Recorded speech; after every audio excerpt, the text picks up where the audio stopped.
Call of Duty has just revealed some hilarious ways in which they troll cheaters in COD Warzone, and whilst we've seen a little bit of this before, the new measures that they've implemented here are incredibly funny, and I think that they will definitely annoy people who want to cheat and hack their way through multiplayer games. They also talked in detail about these little devices called Cronus's, Strike Packs or Zims, and these things enable console players to cheat. They talked about how they're detecting them, how many they've detected, and how many people have actually stopped using them now. It's really interesting stuff. And this time they actually went a bit more in depth into these systems and also why they do it, because I think a lot of people see and hear this kind of stuff and they go, well, why don't they just ban them? And we will take a look at that too. So the first way that they're trolling hackers now is that they place decoy characters within the game called hallucinations, and these can only be detected by cheaters that have been specifically flagged by the anti-cheat. These false characters are undetectable by legitimate players, and they cannot impact a legitimate player's aim, progression, end of match stats, or overall gameplay experience. And they hardly play the normal because player, of cheaters, they're man. invisible, they're not even there. But for cheaters, it's going to mess with them and disorient them in a variety of ways.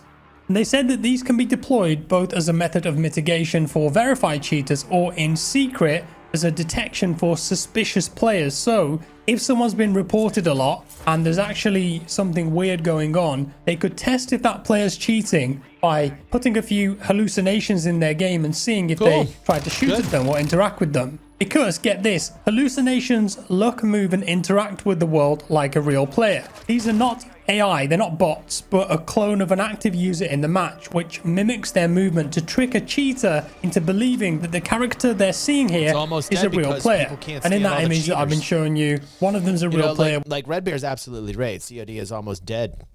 And it's dead almost. It's on death's door because of this issue, man. It's like you as a company are getting a bad name because of all the cheating is rampant in this game, which is why we're seeing this. One of them's a hallucination, and it's simply impossible for cheaters to know at first glance which one is real. And the hallucinations also trigger the same information that cheaters would have access to using nefarious tools like aimbots, wall hacks, etc., meaning that their cheats are triggered by the hallucinations, which is going to catch them out. Hallucinations can also be hidden and positioned anywhere relative to a suspicious player in the world. And in this picture here, we can see the anti-cheat team has placed a hallucination near someone they think is cheating, a suspicious player. Therefore, if the cheater engages with that hallucination, that confirms that they're a cheater.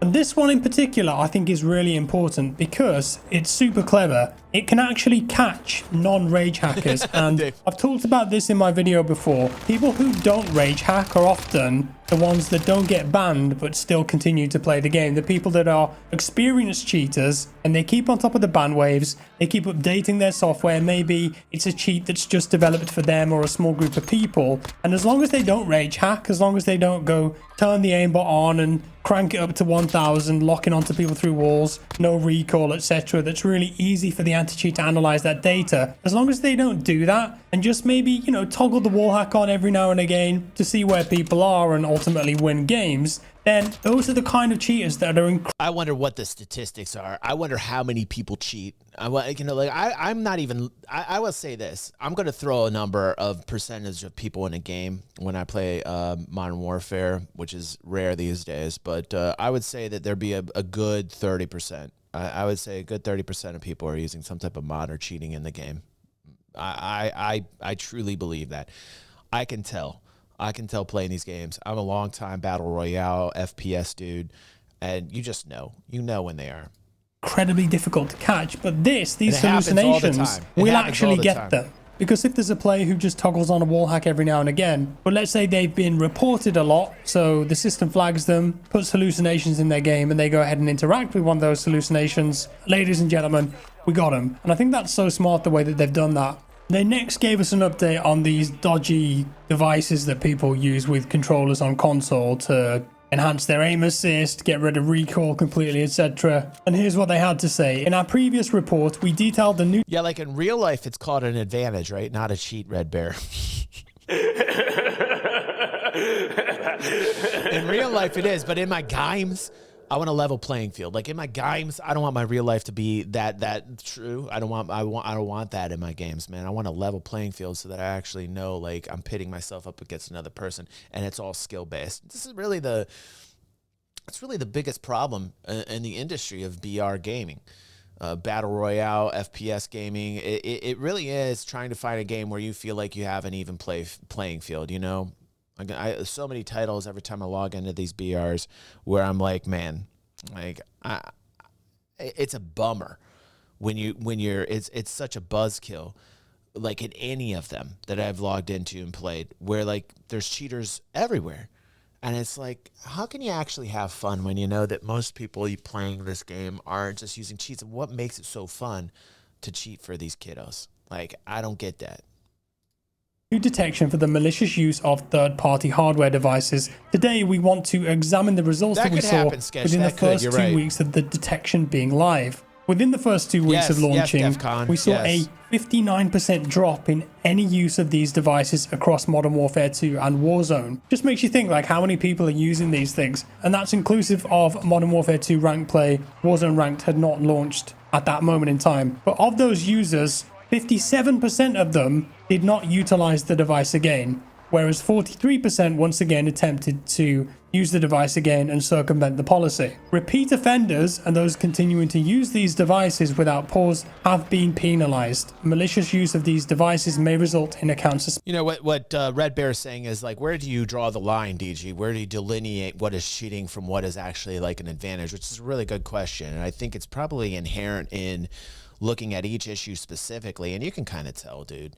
Like if it's equipment that's legit, that helps you out, that gives you an advantage in PvP, like obviously HOTAS or sticks, you know, these types of setups, eye trackers, you know, these types of things where you actually have much more free reign in the game and can react faster. I don't think those would be considered cheating, in my opinion. That's just like equipment that you're buying to give you an advantage. Where I draw the line at are aimbots. I mean, like, you want to ask me what's cheating versus not? You employing some type of aimbot is a definite cheat and definitely is hurtful to any title. If you've got a rampant case of people using aimbot, that title's going to go down quick. It's going to sink because people are going to cry out and not want to play the game anymore. And they're going to want it policed properly. That's what you're seeing here with this, which I think this is I think this is a step in the right direction. Suspensions up to permanent account bans. Because if you remember, I think they said if they detected them, they'd pop up a message originally saying, hey, we know you're using this. If you keep using it, we're going to ban you. So that's what they're referring to there. So some people get that message and then they just ignore it, keep using the Cronus or whatever it is, and then just get banned. Like all anti-cheat systems, the moment we announced our detections, cheat makers and cheaters work to find new ways to play unfairly. Our detection methods and systems for this detection and others have seen consistent updates, and we have multiple methods of approach to identify the use of these devices. These, like all detections, will continue to evolve and update to combat cheating. Seems that they're keeping on top of that because obviously firmware can be updated, drivers can be updated in the software to get around whatever Ricochet is doing, but I like to imagine that there's a secret undercover team at Team Ricochet that just pretend to be people cheating on these forums, in these discords, getting the latest data, getting the latest version of the software, and then working to make it detectable. By God, I hope he's right. I really hope he's right. I hope that they are doing that and employ that. I think that's money well spent. I think that's smart for any company to do, to be very active in their community and get rid of the cheaters. I think it's really important. And disable it as quick as possible. Maybe it'd make for an interesting documentary one day. We'll see. Another method that they talked about using in the past was called quicksand, and this was a mitigation that would slow or freeze the movement of detected cheaters in-game, making them sitting ducks. And this was actually accomplished by adjusting their connection delay to the game server, and to further impact a cheater's experience, quicksand could occasionally and randomly alter a cheater's input settings. So for example, it could swap analog stick controls from default to inverted, you know how difficult that is to play, or begin reassigning map keys for mouse and keyboard settings. Someone hit by quicksand, for example, could suddenly begin to move at half speed. Dude, I am old school. I play everything inverted, man. I'm in a fountain.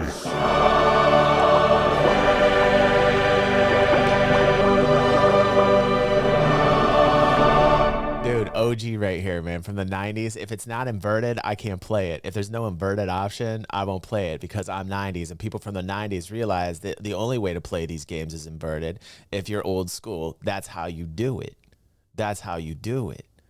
If you're not doing it that way, you're doing it wrong. Everything should be inverted. Don't listen to that. I can't even believe this. This is freaking JackFrags I'm listening to. I can't even believe this. Look, we got a lot. Put a 1 if you play inverted. Like, this is the thing that I would like to see in my chat right now is how many people play inverted. Also, if you're watching this on YouTube, please put a 1 in the comment sections if you also play inverted. Like, that is the only way to play these games, for God's sake. Thank you. Thank you. Thank you. Thank you. Thank you. Thank you. Thank you. Yeah, like, I've got the validation of the algorithms here, man. Like, thank you. Speed and be forced to press their W key to move backwards rather than forwards. And this was designed to disorient cheaters, and apparently it worked quite well in testing.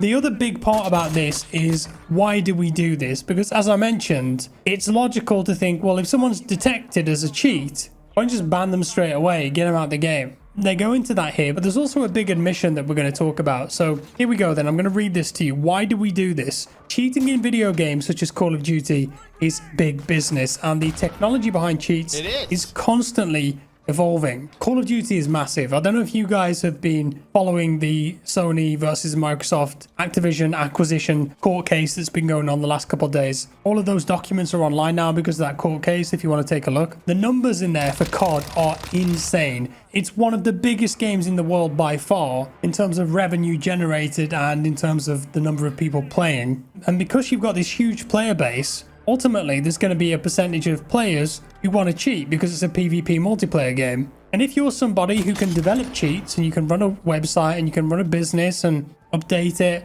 sell cheats to people regularly, there's a lot of money to be made there. I think I read somewhere that it's $1 billion industry at the moment. And COD is saying here, yeah, we realize this, it's a big business. And they're being transparent in the fact that they know people can make money out of other people exploiting their game and selling software that lets players cheat. But it continues. Oh, I got some interesting numbers for you right now. We're searching it up, Pepe. Thank you for this. Wow. So we are talking about how often do people cheat in gaming, and I said I think it's around 30%. Look at this here. 32% 32% of gamers surveyed admitted to cheating at least once. 12% own up to regular or constant use of cheats. So somewhere between 12% and 32%. So it's probably somewhere around the mid 20%. I'd say 20% would be safe to say that they are cheating in gaming. And I would just like to say I was pretty damn close. I'm in a fountain. Who admit to it? Who admit to it? Right back says, so you know my number of 30% is pretty damn accurate, right? Because there's a lot of people that aren't going to admit to it. Now, the next thing I found for you guys that's interesting here, Pepe, pull that up, is the amount of money spent on cheating in gaming in a year. This is crazy. In 2019, $29 billion. $29 billion.